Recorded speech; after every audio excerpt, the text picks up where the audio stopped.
So whenever we are tasked with developing a great set of glutes with someone, there's really three things that we tend to make the cornerstone of really a lot of our glute-based training. And one of the first things that we tend to really focus the hardest on is going to be exercise selection with two key points. One, we're focusing on hinge-based motions, kind of meaning you're using more of your hips than you are the thighs. Or two, we're using single leg-based motions. Now, I'm going to give you some examples here. So a good example of a hinge-based motion will be a hip thrust. And you can do this with a barbell or you can do this with a dumbbell. But a barbell hip thrust or a dumbbell hip thrust tends to be a much better, from our experience, glute builder than an RDL, just because the glutes are basically the primary drivers in that particular motion. Now, when it comes down to like single leg work, there's really two big ones that we tend to focus the hardest on, two big ones. The first one is going to be more of a barbell or dumbbell Bulgarian, and then the other is going to be a reverse lunge. Now, those have to be set up in certain ways to make sure that you're getting the best glute development. So with a Bulgarian, which is sometimes called a rear foot elevated split squat, Bulgarian's slightly easier to say, is we have to make sure that your front foot is pretty much far enough away from the back foot.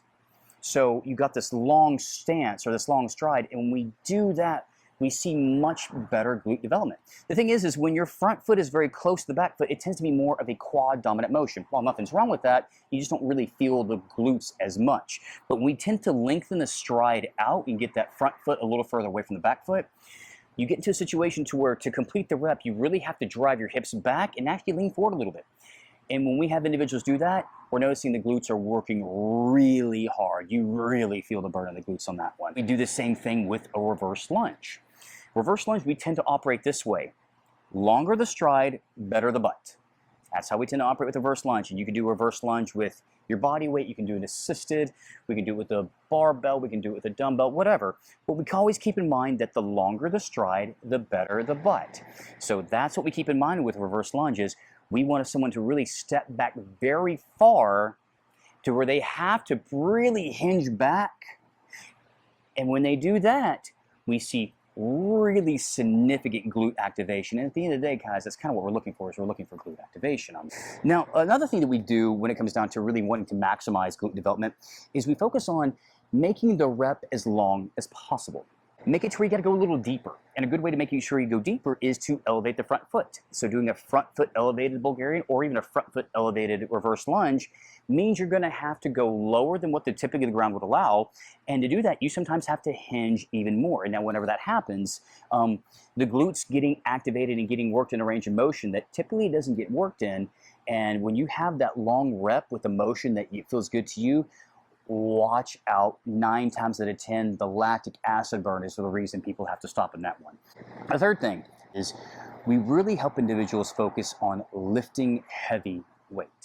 Now, heavy weight is a very subjective term. I do understand that. So here's the things that we kind of go for here that we've seen individuals get the best glute development are a barbell hip thrust.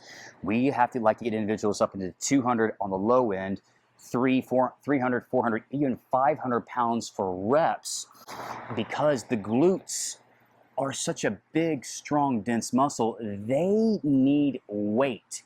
10-pound dumbbells isn't going to cut it, all right? When you see videos online of influencers, and I understand it's kind of the pot calling the kettlebell black on this one, that when you're seeing influencers focus a whole lot on doing motions with very light kettlebells and very light weight, that's pretty and that looks good for video. But truth be told, individuals lifting just really heavy weight, and it's hard, that's where the glutes all of a sudden get a ton of stimulus or put under enough pressure to really start getting maximal development. Another one, if you're taking a look at Bulgarians, we like to get individuals to start as soon as they can handling 50% of their body weight in their hands or on a bar on their back. 50% of their body weight to that. And we start noticing in that motion, we see better glute development. On a reverse lunge, we love to see individuals focus on getting to at least 75% of their body weight in their hands on the bar with a reverse lunge and work their way up from there.